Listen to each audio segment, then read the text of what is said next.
Kanyakumari Kerala special theeyal எப்படி பண்ணலான்ட்டு பார்க்கலாம். இது முருங்கைக்காய் தீயல், கடலை தீயல், இஞ்சி தீயல், இந்த மாதிரி நிறைய வகையான தீயல் வடை தீயல் அப்படின்னு கூட உண்டு. இதுக்கு ஒரு பாதி மூடி தேங்காவை நல்லா கோல்டன் ப்ரௌன் கலர் வர வரையும் வறுக்கணும். நல்லா இந்த மாதிரி கொஞ்சம் வறுத்ததுக்கு அப்புறமாட்டு ஒரு 3 கொத்து கருவேப்பிலை, ஒரு 7 சின்ன வெங்காயம் அதையும் அதில் போட்டுட்டு இதையும் நல்லா இந்த மாதிரி வதக்கணும். எண்ணெய் எதுவுமே நம்ம இதில் விடக்கூடாது. கொஞ்சம் வதங்கினதுக்கு அப்புறமாட்டு வத்தல் பொடி, மஞ்சள் பொடி, மல்லிப்பொடி அதையும் போட்டுட்டு ஸ்டவ்வை ஆஃப் பண்ணிவிட்டு அந்த சூட்லேயே இது நல்லா நமக்கு வறுந்து வந்துடும். முருங்கைக்காயை வேக வைக்கிறதுக்கு எடுத்து வச்சுருக்குறோம். இது நல்லா ஆறுனதுக்கப்புறம் பட்டு போல் அரைச்சிட்டு வரணும். கடலையும் வேக வச்சு வச்சுருக்குறோம்.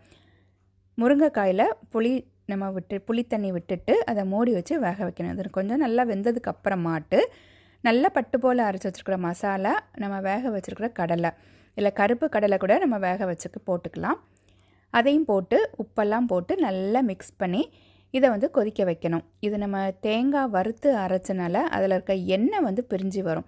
அந்த மாதிரி வந்தாச்சுன்னா நம்ம இதை ஆஃப் பண்ணிட வேண்டியதான். சர்க்கரையும் கொஞ்சமாட்டு நம்ம போட்டுக்கணும். இதை அப்படியே நம்ம சாதத்தில் போட்டு சாப்பிட்லாம், இல்லைனா தாளித்து நம்ம விடலாம். தாளிக்கிறதுக்கு தேங்காய் எண்ணெயில் வெங்காயம், கருவேப்பிலை, வத்தல் போட்டு தாளித்து போட்டால் போதும். இதை வெள்ளி செவ்வாய்க்கிழமை கன்னியாகுமரியில் மோஸ்ட்லி பண்ண மாட்டாங்க. ஏற்கனவே தேங்காய் வறுத்து அரைக்கணும் அப்படின்ட்டு. மற்ற நாட்களில் இது செய்வாங்க. ட்ரை பண்ணி பாருங்கள். தேங்க்யூ.